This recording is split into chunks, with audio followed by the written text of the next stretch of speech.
isang banal na araw sa bansang Maharlika. Si Bathala ang nagbibigay, si Bathala rin ang bumabawi. Isang malaking layunin, mga kapatid. Mas marami tayo ang tumindig sa panahong ito.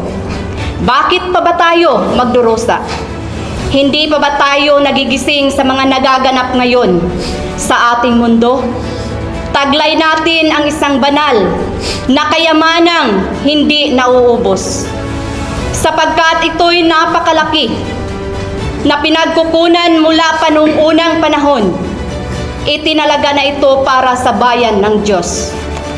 Ang heritage gold na nasa buong Lemuria, Isla Bukas Grande, sa banal na bansang Maharlika. Maliban pa nito, kung bakit makagawa ng pera ang Maharlika Nation, kayang mag-create ng new United Nation at makaretrain na mga lawyers at mga judges dahil sa Global Facility Band Instrument. Ang Global Alliance Investment Association o GAIA, kung saan nakapaloob dito ang Prosperity Fund para sa humanitarian program. Para ito sa buong mundo na siyang may-ari at holder nandito sa Maharlika Nation. Siya ang original na sole signatory, ang may hawak sa Blue Book ng 917 bank accounts. Ito ang ginamit ng lahat ng bansa at matagal ng panahon na tinamasa, ginamit at inabuso ng mga taong gahaman, lalo na sa mga politiko na iba't ibang bansa. Kahit dito sa ating bansa, panahon na tayo ay tumayo at i-restore ang ating original na bansa na siyang na-colonize sa mga banyaga. Ang pera ng Pilipinas ay pawang halos inutang lamang mula sa ibang bansa. At ngayon ay wala na itong sapat na panangga o backup, samantalang ang pera na ang Maharlika Nation, ang Golden Zion ay hindi utang, kundi ibinibigay ng walang kapalit sa mga tao, sapagkat ito ay bahagi ng humanitarian program at ang tanging hinihingi lamang ay ang ating tunay na pagkamatuwid o righteousness na siyang magiging kabayaran sa kayamanan ng Diyos. Bakit pa natin sinusunod at pinakikinggan ang civil government kung ang US dollar, fiat currency na, ay wala ng tunay na halaga? Ibig sabihin, dahil ang peso ay nakapailalim sa US Treasury, ito rin ay nawalan na ng halaga. Ibig sabihin, shutdown na ang sistema ng civil government. Hindi pa ba natin nakikita ang mga nangyayari sa ibang bansa? Dito sa Pilipinas, sa mga head offices, sa Senado, Kongreso, mga ahensya ng pamahalaan, at iba pang mga institusyon na halos lahat ay may kaugnayan sa korupsyon at mga irregularidad sa ating lipunan. Araw-araw na natin itong nanasaksihan sa mga balita. Ang mga katiwaliang nagpapakita ng kabulukan ng sistemang umiiral sa gobyerno ngayon. Bakit nananatili pa rin tayong bingi at bulag? Nakakahiya ang sinapit ng bansang Pilipinas. Walang mataas higit sa tao, sapagkat ang lahat ay tao lamang. Maliban sa Diyos, Bathala ang tunay na may-ari ng ating buhay. At siya ring babawi sa lahat ng bagay na inabuso at inangkin ng mga gahaman sa kayamanan. At ngayon ang Diyos mismo ay kumikilos na. Mayroon ng pandaigdigang pagpapahayag o global publication na nagpapatunay na matutupad na ang mga banal na pangako ng Diyos. Ang yaman na ito ay para sa buong sangkatauhan at hindi ito utang. Ito ay ibibigay ng walang bayad sapagkat mula pa sa simula ay itinakda na ito ng Diyos para sa kaligtasan at ikabubuti ng lahat ng nilalang sa mundo. Ito ang original na federal system na ang patutunguhan ay divine government, kung saan ang pag-unlad ay nagsisimula sa sariling komunidad. Ang pangakong ito ay isinilang at unang itinalaga o itinatag dito sa Limoriamo, Isla Bocas Grande, isang lugar na may malalim na hiwaga. Dahil dito unang nagsimula ang banal na plano ng Diyos, sapagkat mula rito nagmula ang mga pangako ng Diyos at ngayon tayo na ang tinatawag na Federal Divine Government, ang bagong sistema na nakatindig sa kalooban ng Diyos. Kaya ang mga produkto ng bawat bayan ay hindi na kailangang ipalabas o ipagbili sa labas upang walang magugutom sa sarili nating lugar. At ang kaunlaran ng bawat komunidad ay magiging mabilis. Maaari din nating gamitin ang barter system ng bawat bayan. Halimbawang, ang isang bayan ay hindi kayang mag-produce ng ibang produkto dahil sa klase ng lupa, ay pwedeng magpalitan sa produkto doon sa ibang bayan.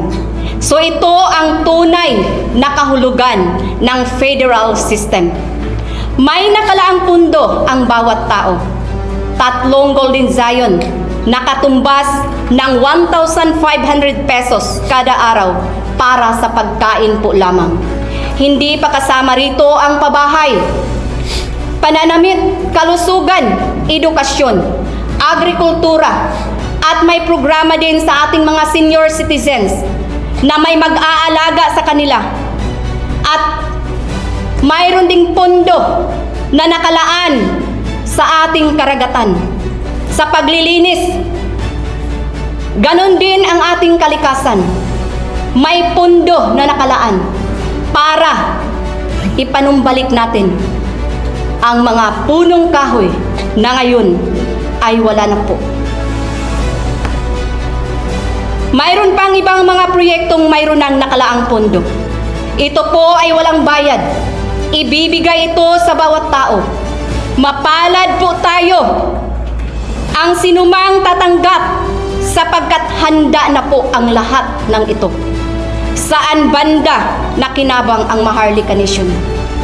Kung tutuusin o babalansihin po natin, ang ibinigay ng Maharlika Nation na Golden Zion, budget ay inilaan para sa bawat IBM branches ng bawat lungsod o komunidad. Para sa mga tao kung saan ang mga tao dyan mismo ang makakatanggap ng tulong. At ang gustong magpapalit ng fiat currency to Golden Zion, nandoon din sa mga tao o sa IBM branches. So ibig sabihin, walang kinikita ang Maharlika Nation. Bagkos ay nagbibigay,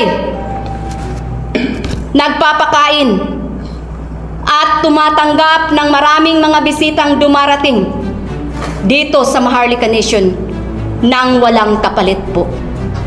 Sino po ang kayang makagawa ng ganitong kabutihan at sakripisyo?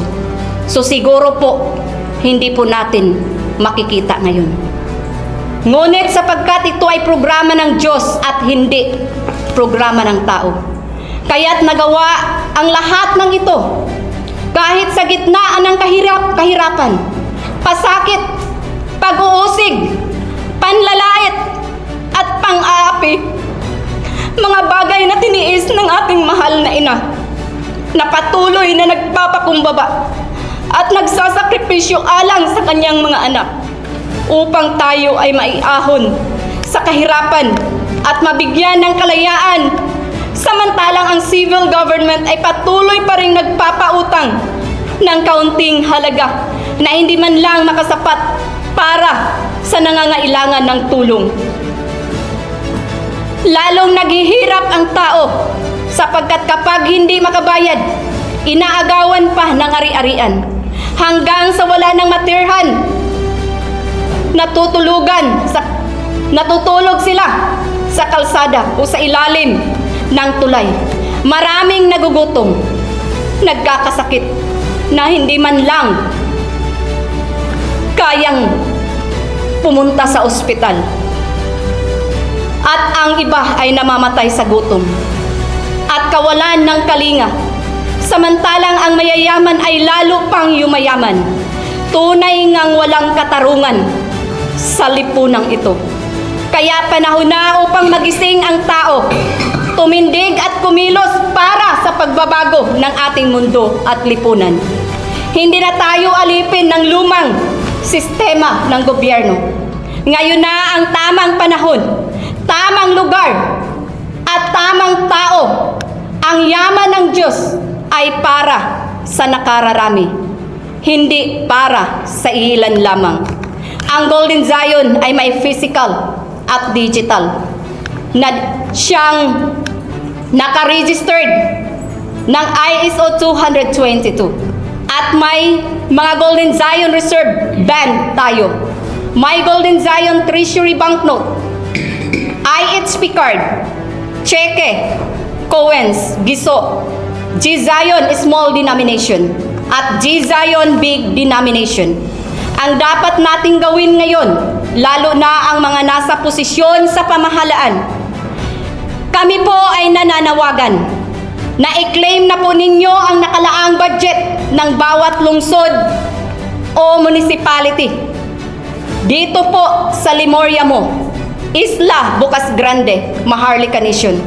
Sa lalong madaling panahon upang wala nang maghihirap at lahat ay maiahon sa kahirapan. Naway maging ganap na ang katuparang ito. Maging masaya, mapayapa at mapagmahal at makatarungan ang bansang ito. At maging isang huwaran sa buong mundo. Ang bansang Maharlika. Tayo ay tumindig, magkaisa, kumilos ngayon. Ano pa ang hinihintay natin? Ngayon, dapat ang mga tao ay gumising na. Maraming salamat sa nakikinig ngayon. Sana po ay isa sa puso po ninyo ito, mensaheng ito, na pinaparating sa ating mahal nating ina, para po sa bansang ito at hanggang sa buong mundo. Maraming salamat po.